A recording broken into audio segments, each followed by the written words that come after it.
brutales en el cual para conservar el calor. En ese caso, la persona toma una postura para aumentar el calor o el uso de más ropas. Entonces, después el hipotálamo activa también a los nervios simpáticos eferentes periféricos que producen una vasoconstricción periférica y conservan el calor central hasta que disminuyan las concentraciones hipotalámicas de la prostaglandina E2. Bueno, referente a los patrones de fiebre, los patrones de la fiebre pueden proporcionar información acerca de las causas de la fiebre. En este caso encontramos 5 patrones que son la fiebre continua, la fiebre remitente, la fiebre intermitente, la fiebre recurrente y la fiebre ondulante. Entonces, en la fiebre continua, que es una fiebre que oscila diaria, máxima y mínimo que no llegan a 1 grado. Esto ocurre en la neumonía, en la fiebre tifoidea no tratadas.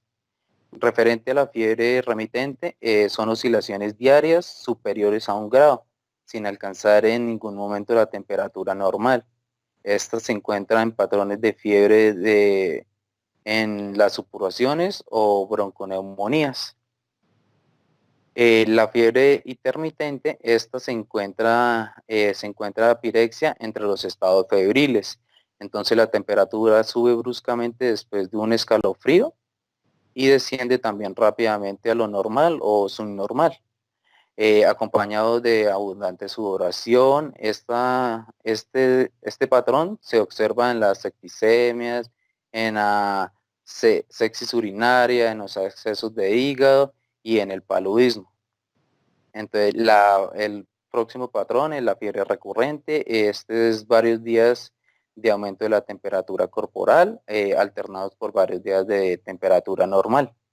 Este patrón lo podemos encontrar en algunas enfermedades como la meningitis o la malaria. Referente a la fiebre ondulante, entonces esta es unas ondas febriles separadas por intervalos de febrícula o temperatura normal. Puede estar elevado días o semanas, así como en periodos afebriles también puede estar días o semanas. Algunas enfermedades que podemos encontrar es la brucelosis, enfermedad de Hawking y algunas endocarditis. La siguiente, Miguel. Bueno, respecto a la clínica de la fiebre de origen desconocida, entonces esta depende de la patología que cause la fiebre y puede estar acompañada de otros síntomas. Entonces, como la taquicardia, la sudoración, los escalofríos, el delirio, la sed, las convulsiones, la anorexia, alastemia, el insomnio, sueño intranquilo, enrojecimiento facial, diaforesis, mialgias o disuria. Siguiente, Miguel. Bueno, referente a los signos de alarma, entonces los siguientes hallazgos son de particular importancia. Entonces, cambios en el estado mental, cefalea o rigidez de la nuca, erupción petequial, hipotensión, disnea, taquicardia o taquipnea, estas son muy importantes. La temperatura mayor a 40 grados centígrados también. Si ha realizado viajes a un área donde las enfermedades graves son endémicas, por ejemplo, se encuentran lugares donde haya malaria, es muy importante tener ese signo de alarma. También también si hay administración reciente de fármacos inmunosupresores. Entonces estos signos son muy, muy importantes ya que, digamos, la cefalea, la rigidez nucal y la erupción petequial o una púrpura puede indicar de una meningitis. También son muy importantes la taquicardia y la taquipnea, con o sin hipotensión y cambios del estado mental, ya que puede indicar una sepsis. También lo de la sospecha de las zonas endémicas, ya que también puede pensarse en paludismo. Siguiente, Miguel. Bueno, también encontramos que hay algunas situaciones o patologías de base que pueden empeorar la fiebre. Entonces, entre estas situaciones encontramos o patologías las personas con EPOC, encontramos las personas, las mujeres embarazadas, los adultos mayores, las personas con algunos problemas de salud, como una cardiopatía, una insuficiencia renal o hepática, también los alcohólicos crónicos y personas con inmunodeficiencia o neutropenia. Esto ya que estas personas pueden empeorar los síntomas. Siguiente. Bueno, la clasificación según Durant y Street, ellos la clasificaron en cuatro tipos, en fiebre de origen desconocida clásica, en una fiebre de origen desconocida hospitalaria, en una fiebre de origen desconocida por neutropenia o inmunodeficiencia y una fiebre de origen desconocida relacionada al VIH. Siguiente.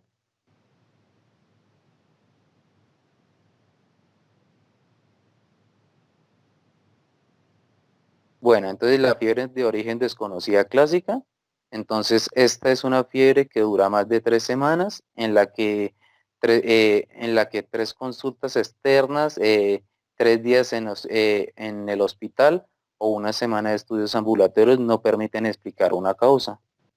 Esta la mayoría de los pacientes con fiebre de origen desconocida clásica presentan síntomas subagudos o crónicos y por tanto pueden estudiarse de forma segura con el paciente ambulatoriamente. Entonces, estos estudios demuestran que hay 5 categorías o condiciones generales causales. Entonces, entre la primera encontramos las infecciones con un 25%, de un 25 a un 50%, en las cuales encontramos los accesos ocultos, el citomegalovirus, endocarditis y tuberculosis, entre otras infecciones. La segunda categoría que podemos encontrar es las neoplasias malignas, que estas están entre un 20 a un 30%, como la carcitomatosis, las leucemias, los linfomas y tumores locales. En la tercera podemos encontrar las enfermedades de tejidos conjuntivos, que es de un 15 a un 30%. En esta podemos hallar artritis temporal y reumatoides, enfermedad de Stick y lupus eritematoso sistémico. La cuarta categoría, la miscelánea, que es de un 10 a un 20%. Encontramos embolias pulmonares, enfermedades intestinal, inflamatoria, fiebre de fármacos, hepatitis granulomatosa y pancreatitis. Y por último, encontramos la fiebre no diagnosticada entre un 10 a un 30%.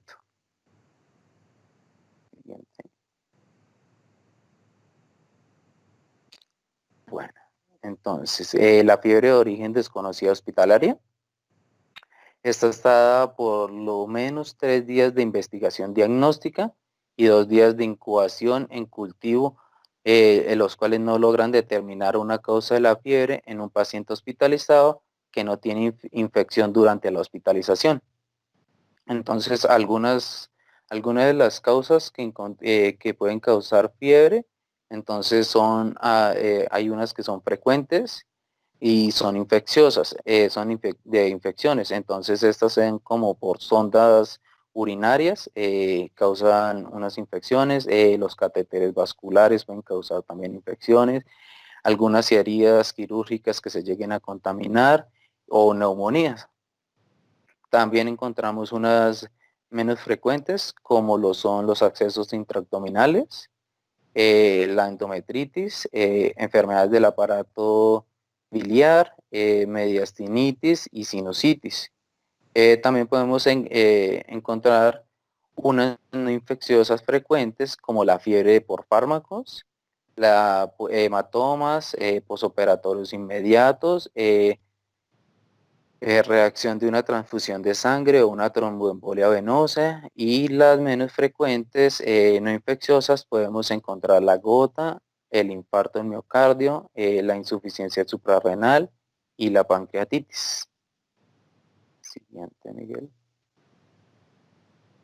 Bueno, en la fiebre de origen desconocida o neutropenia o inmunodeficiencia, Entonces, por lo menos 3 días de investigación diagnóstica y 2 días de incubación en cultivos no logran dilucidar una causa de la fiebre en un paciente con recuentos de neutrófilos menores a 500 microlitros o es de esperar que disminuya esa cifra en un lapso de 1 a 2 días.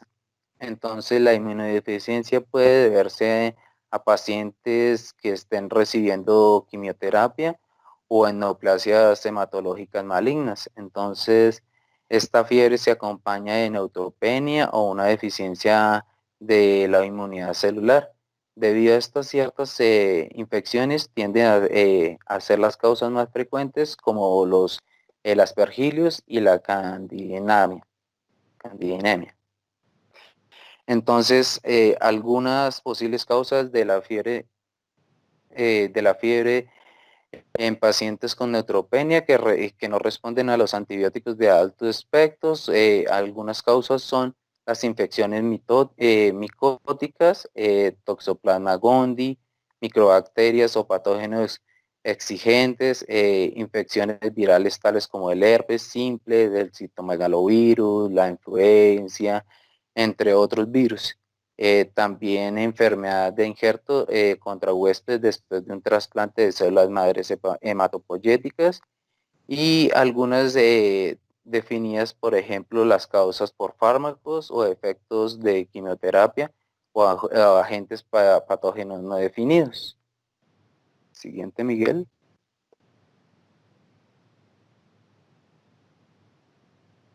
Bueno, relacionado a la fiebre de origen desconocida, relacionada con el VIH, es una fiebre que dura más de 4 semanas en pacientes externos o más de 3 días en pacientes hospitalizados, en los que la investigación no revela ninguna causa. Entonces, los episodios de fiebre son muy comunes en estos pacientes infectados por VIH. Entonces la primera fase muestra una fiebre a partir de la aparición de síntomas parecidos a una mononucleosis. Entonces, en los estados avanzados del SIDA, la fiebre es principalmente por causa de enfermedades superimpuestas a la infección del VIH. Entonces, algunas de las etiologías que podemos encontrar en estos pacientes, que es muy común, tales como el complejo Mycobacterium avium diseminado, una neumonía por neumocistosis giroense. También podemos encontrar en estos pacientes citomegalovirus, histoplasmosis, enfermedades virales como las que he mencionado anteriormente, bacteremia, Mycobacterium tuberculosis y geroense. También podemos encontrar infecciones por parásitos o hongos y también podemos encontrar neoplasias y también fiebres inducidas por los fármacos. Siguiente. Bueno, algunas causas de fiebre en personas que vuelven de viaje. Entonces, algunas personas llegan a tener fiebre al volver de un viaje. Este suele deberse a infecciones comunes, como la malaria e infecciones del tracto respiratorio o urinario. Entonces, sin embargo, de vez en cuando se diagnostican causas exóticas de fiebre. Por lo general duran menos que la fiebre de origen desconocida, como los accesos hepáticos medianos o el dengue, sobre todo en personas que han viajado a los trópicos, de, a los trópicos, que pueden ya tener entonces estas enfermedades como el dengue. Sobre todo estas personas que han viajado, bueno, a lo trópico, sí, trópico, de muchas enfermedades febriles que se han encontrado en estos viajeros, también como la malaria, la fiebre tifoidea. También se ha encontrado que personas con infecciones por VIH han vuelto a tener fiebre después de un viaje y también algunas manifestaciones son muy comunes en estas personas. Siguiente.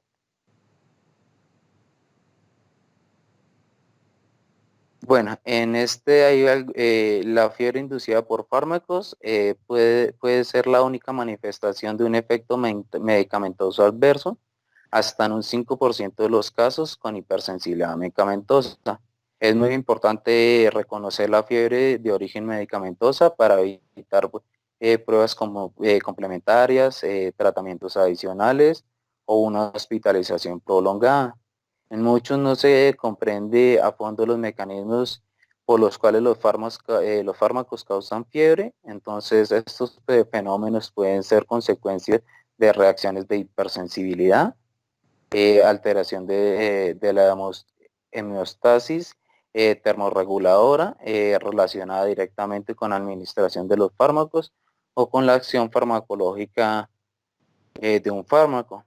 Entonces, algunos fármacos que pueden causar esta fiebre, como los antibióticos, encontramos unos frecuentes, como son las sulfonaminas, los lactámicos, anfotericina B, y unos menos frecuentes que son la clindamicina, la fluoroquinolonas y la rifampicina.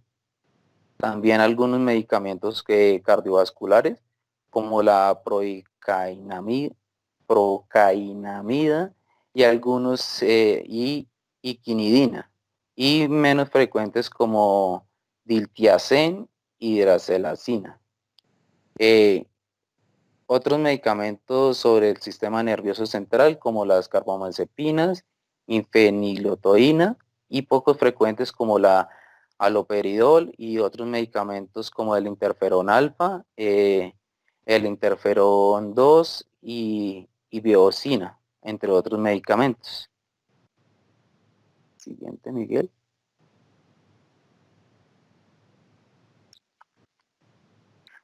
Siguiente. Bueno, para el diagnóstico he utilizado un algoritmo que consta de 4 fases. La primera fase es una evolución clínica básica.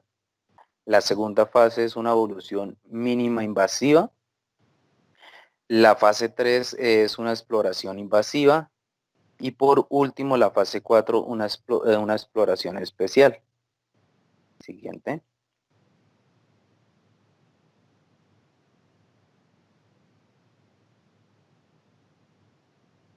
Bueno, entonces en la fase 1 de evaluación clínica básica, se tiene que realizar una historia clínica exhaustiva, la que constituya la piedra angular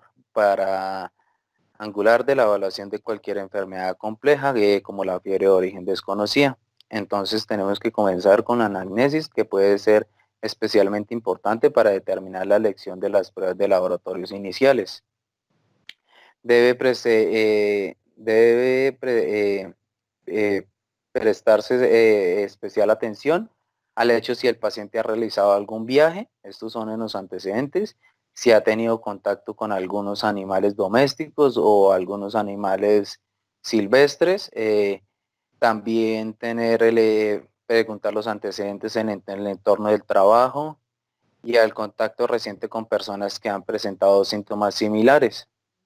También tenemos unos antecedentes familiares que han de estudiarse con mucho cuidado por las posibles causas hereditarias de la fiebre, como puede ser un ejemplo, la fiebre mediterránea familiar. Del mismo modo, debe analizarse los antecedentes médicos en busca de episodios previos de fiebre de origen desconocida y de enfermedades diagnosticadas con anterioridad, como el linfoma y la fiebre reumática, ya que estas puede producirse una complicación o una reactivación de ellas. Por último, debe obtenerse una lista completa de los medicamentos que ha tomado el paciente para que pueda evaluarse como una posible fuente de la fiebre inducida por los fármacos. A la hora de la exploración física, debe registrarse el aspecto general del paciente, incluido cualquier signo de debilidad, de letargia, de confusión, de caquexia o malestar. Tenemos que observar la piel en su totalidad en busca de exantemas, en especial de tipo petequial o hemorrágicos. y cualquier lesión o área de eritema que indique una infección de la piel o de partes blancas. Debe buscarse adenopatías en la zona cervical, axial, epitroclear y inguinal. Si el paciente también tenemos que mirar si el paciente ha sido sometido a una cirugía recientemente. Debe inspeccionarse con cuidado los sitios del área. Para el examen de la cabeza y del cuello debe revisarse la membrana timpánica. Este examen es en busca de alguna infección, también en los senos, tanto frontal y maxilar. Tenemos que realizar una percusión. Tenemos que observar las arterias temporales para palparlas, para excluir dolor con la compresión. En la nariz, inspeccionar para detectar congestión y secreciones. Estas secreciones pueden ser claras o purulentas. En los ojos, inspeccionar para detectar si hay una conjuntivitis o una ictericia. También tenemos que inspeccionar con el fondo de ojo para detectar manchas de ROC que sugieren una endocarditis. En la bucofaringe y las encías es inspeccionar para determinar inflamaciones o algunas úlceras. Esto es debido a que hay algunas lesiones por candidiasis que indiquen una posible inmunocompromiso. También tenemos que examinar el cuello, entonces flexionar para detectar molestias o rigidez que indican una meningitis y palpar en la búsqueda de anopatías. En respecto al tórax, examinar los pulmones buscando crépitos o signos de consolidación. Y en la auscultación del corazón buscamos la presencia de soplos que puede indicar una posible endocarditis. En el abdomen debe palparse para detectar hepatosplenomegalia y dolor al tacto que indican una infección. También realizar percusión en la región lumbar, la cual permite detectar dolor en la zona de los riñones. En las mujeres se debe realizar un examen pelviniano para evaluar la presencia de dolor a la movilización cervical. Y en los hombres el examen genital permite detectar secreciones uretales y dolor local. En el recto se evalúan cualquier dolor o inflamación posible, que son posibles indicadores de presencia de un acceso perirrectal. Y tenemos que también una revisión total de todas las articulaciones principales para evaluar la presencia de hinchazón, eritema y dolor. Esta puede indicar una infección o un trastorno reumático. En las manos y en los pies buscamos signos de endocarditis y otros signos. Y realizar un examen neurológico para detectar déficits focales. Entonces, posteriormente, unos estudios de laboratorio. Entonces, basándonos en anamnesis y en la exploración física, entonces podemos orientarnos. Entonces, podemos utilizar unos estudios básicos, como es el hemograma, la velocidad de segmentación glomerular, las bioquímicas sanguíneas, PCR, hemocultivos y pruebas de función hepática. También vamos a hacer algunos laboratorios serológicos para descartar algunas infecciones víricas, como el citomegalovirus, la Shigella, la salmonella y el Epstein-Barr. Y otros exámenes de sangre oculta, que puede ser la prueba de tuberculina también. Los estudios de laboratorio en general están encaminados a descartar problemas infecciosos, inmunológicos o metabólicos, por lo que debemos considerar lo más oportuno a la primera instancia. Y por último, son los estudios de gabinete, que siempre se tienen que mandar a las personas que tengan fiebre de origen desconocida, como es una radiografía de tórax, de placa simple y abdomen, y un electrocardiograma. Siguiente. Bueno, la fase 2 es una evaluación mínima invasiva. Bueno, en esta podemos, entonces en este se convierte en reevaluar el estado del paciente por medio de una exploración física dirigida a las áreas que nos orienten a un nuevo planteamiento, así como repetir los estudios de laboratorio e imagen en búsqueda de nuevos datos. Luego de que ello, se tiene que suspender el uso de todo fármaco temporalmente, pues, ya que puede enmascarar algunas situaciones clínicas no evidentes.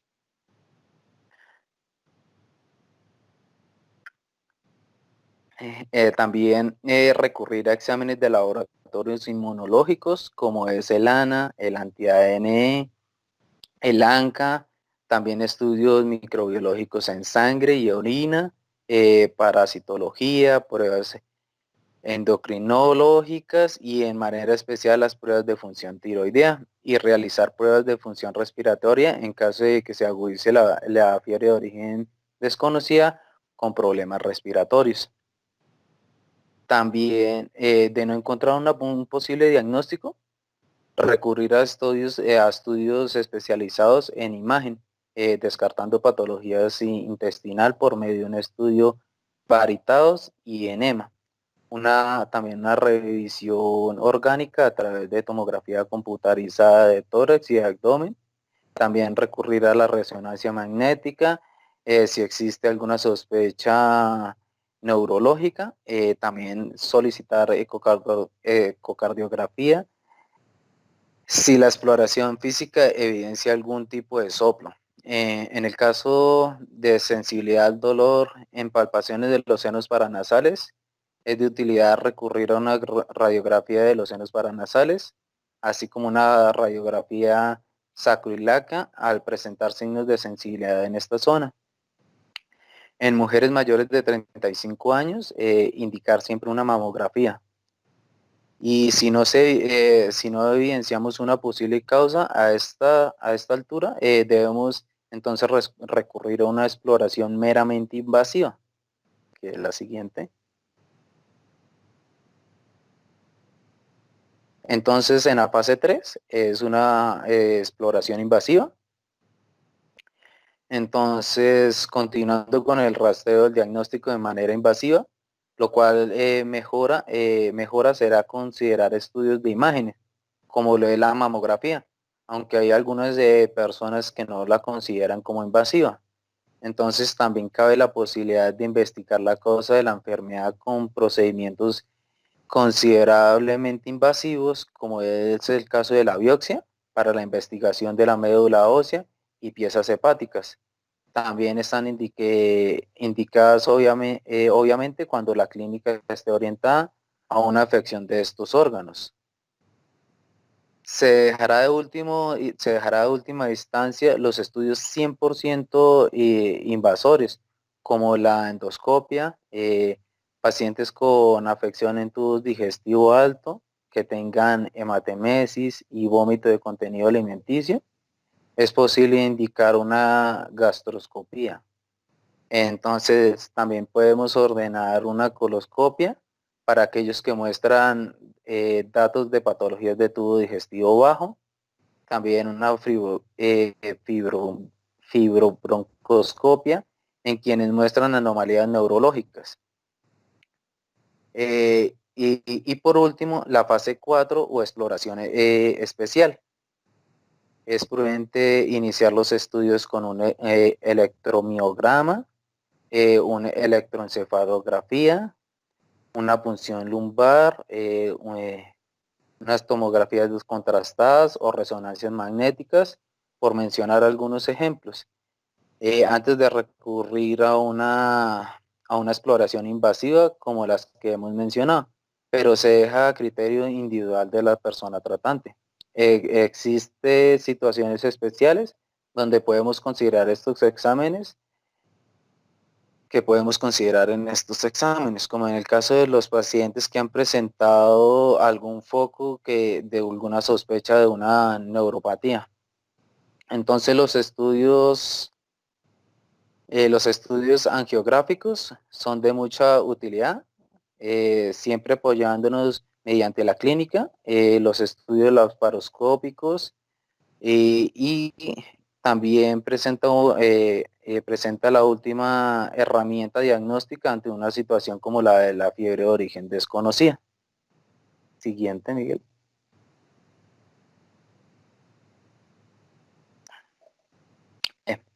Bueno, en esta tabla podemos encontrar unas investigaciones a realizar según la hipótesis de nuestro posible diagnóstico. Entonces, en una artritis temporal o una polinagia reumática, entonces vamos a realizarle al paciente una biopsia de arteria temporal.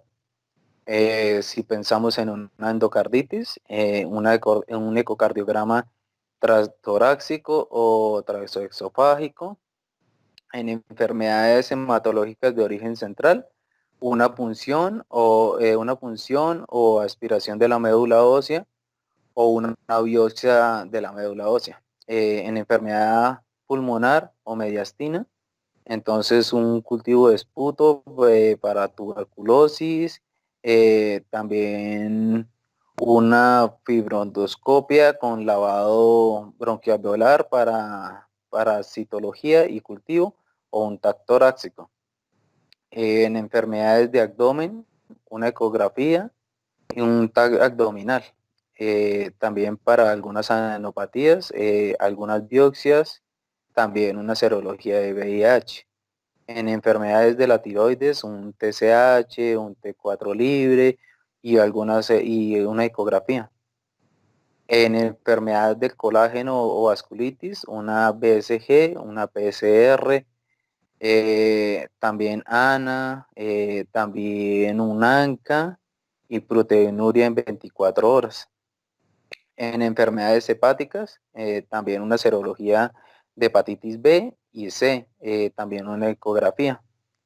En enfermedades biliopancreáticas, entonces una enfermedad hepática más un CPRE. Y en enfermedades neurológicas, una resonancia magnética, un TAC, una punción lumbar. Y en enfermedades urológicas, sedimentos de orina y los cultivos y una ecografía. En enfermedades dermatológicas, una biopsia de la piel para descartar si puede ser una lepra.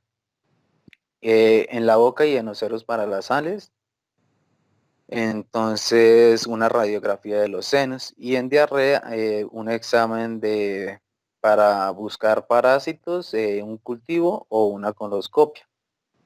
Siguiente.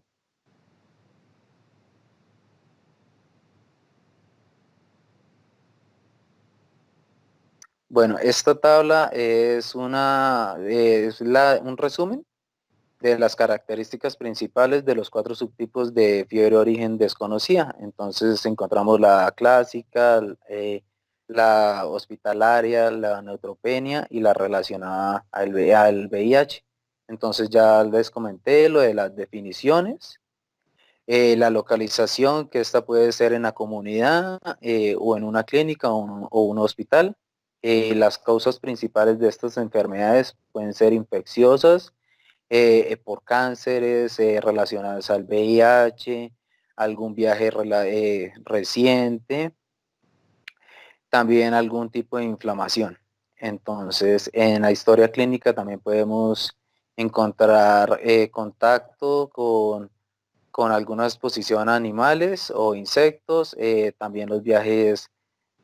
También tenemos que los viajes recientes, si ha tenido alguna cirugía, si toma algún tipo de medicamento el cual le pueda producir la fiebre, si la persona se encuentra en tratamiento de quimioterapia, y así tiene algunos antecedentes familiares.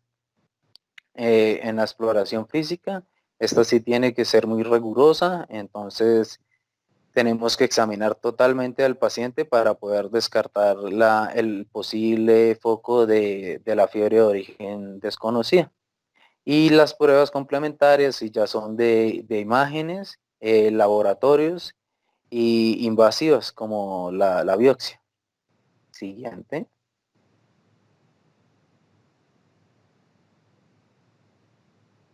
Para el tratamiento, encontramos que el medicamento para esta fiebre es el acetaminofén, que se utiliza 500 gramos vía oral cada 4 a 6 horas. En fiebres resistentes, principalmente de origen tumoral, el tratamiento con antiinflamatorios no esteroides y como el naproxeno a dosis de 500 miligramos cada 12 horas vía oral suele ser muy eficiente. También tenemos unas medidas físicas, que es la ropa fresca y las compresas de agua tibia, y también unas medidas higiénicas, que es la hidratación, que la persona se encuentre en reposo y una alimentación frecuente. Siguiente.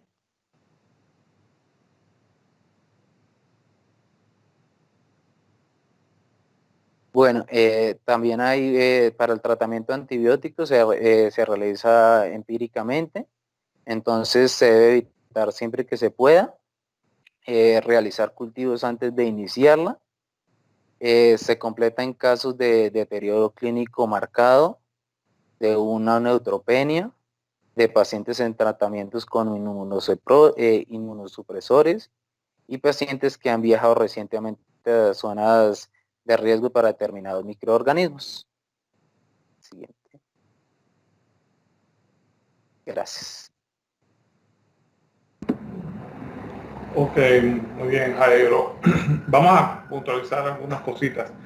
Por ejemplo, la placa de senos paranasales no es la indicación hoy en día para una sinusitis oculta. En todo paciente que se sospeche que hay un proceso de sinusitis es mejor hacer una tomografía de senos paranasales, no la rayos X. ¿Por qué? Porque puede haber mucoceles, puede haber quistes de retención antromaxilar que no son visibles nunca en la radiología sencilla, sino en tomografía axial computarizada. Por otro lado, no quiero que se lleven la idea de que la estimulación de naproxeno es el tratamiento para la fiebre de origen desconocido. Eso es como decir tratamiento sintomático, ¿listo? Sino el chiste del tratamiento es descubrir la causa de la fiebre y poner tratamiento específico a la etiología. Entonces ese es el mensaje que hay que llevarse. Sí, el tratamiento sintomático de la fiebre, lógico, con AINES, pero eso es mientras se va investigando la causa, el origen en profundidad de la fiebre. ¿Listo? Y sí, la fiebre de origen desconocido definitivamente es todo un reto para un clínico de cualquier especialidad, bien sea cirujano, bien sea pediatra, bien sea obstetra, bien sea el internista. Entonces, casi siempre los pacientes los lleva mucho medicina interna porque la mayoría de las patologías son médicas. Sin embargo, hay patologías que pueden ser médico-quirúrgicas. Por ejemplo, un acceso del psoas puede ser una causa de fiebre de origen desconocido. Los estudios de medicina interna, la resolución termina siendo quirúrgico, igual que los trastornos apendiculares. Podemos mencionar dos causas más o menos frecuentes médico-quirúrgicas. O aquel paciente que tenga una cirrosis biliar, que es una enfermedad autoinmune, o una colangitis ascendente secundaria, o el paciente que tenga unas caries a nivel de conducto pancreático coledociano y haga un acceso hepático secundario, o el paciente que pueda tener una piomiositis tropical. Entonces, depende de qué patología estemos hablando, el paciente es todo un reto. Y no hablemos de enfermedades cuando el paciente viaja al trópico, porque es el enfoque como está hecho la bibliografía anglosajona, que es la que más se consigue. Ese enfoque está hecho como ellos viajan de las zonas nórdicas hacia el trópico. Nosotros vivimos en el trópico. Entonces siempre las enfermedades tropicales hay que tomar muy en cuenta la movilización de pacientes dentro de Colombia o a otros países del área andina o del mismo trópico en nuestro continente o en otro continente. Entonces, no nos sintamos como ajenos al trópico porque la bibliografía está enfocada a países de primer mundo, por decir algo. Bueno, excelente. Mañana tenemos otra cita, la última cita conmigo de clases teóricas. Tenemos antibióticos, si no mal recuerdo. ¿Listo? Bueno, que pasen buen Yo día. tengo una preguntita. Dígame, Aló. dígame. ¿Por qué se produce la fiebre en inmunosuprimidos si la fiebre se produce por la interleuquina 1 y la prostaglandina E en inmunocomprometidos? ¿Por qué? Si Porque no tendrá pues no, estas... recuérdese que los pirógenos endógenos y el hipotálamo posterior son mecanismos de inmunidad innata. La inmunidad innata generalmente en los pacientes inmunosuprimidos no está tan anulada, se mantiene. Entonces por esta vía se produce, por vía de pirógenos endógenos, se produce interleuquina 1. Interleuquina 1 en pacientes aún inmunosuprimidos casi nunca se pierde. Se pierden otros mecanismos más finos de defensa, como por ejemplo la proliferación de células B a plasmocitos, la producción de anticuerpos por plasmocitos. Se puede perder la proliferación de células T con una caída de los CD4 y aumento de los CD8 supresores, pero ese mecanismo primitivo que tienen de los invertebrados de producirse fiebre, que es un mecanismo de defensa, muchas veces la fiebre se le ve como algo maligno. No, la fiebre más bien es algo que también tiene sus cuantos beneficios al organismo, porque cuando se produce fiebre, se produce disminución de ciertas vitaminas, aminoácidos, se produce liberación de antitoxinas, se produce liberación al mismo tiempo aparece contradictorio de interleuquinas antiinflamatorias. O sea, tiene todo un proceso, pero como es algo tan básico en la inmunología, no se pierde ese mecanismo. La naturaleza sabe lo que hizo. Ese mecanismo no se pierde y se mantiene aún en pacientes inmunosuprimidos.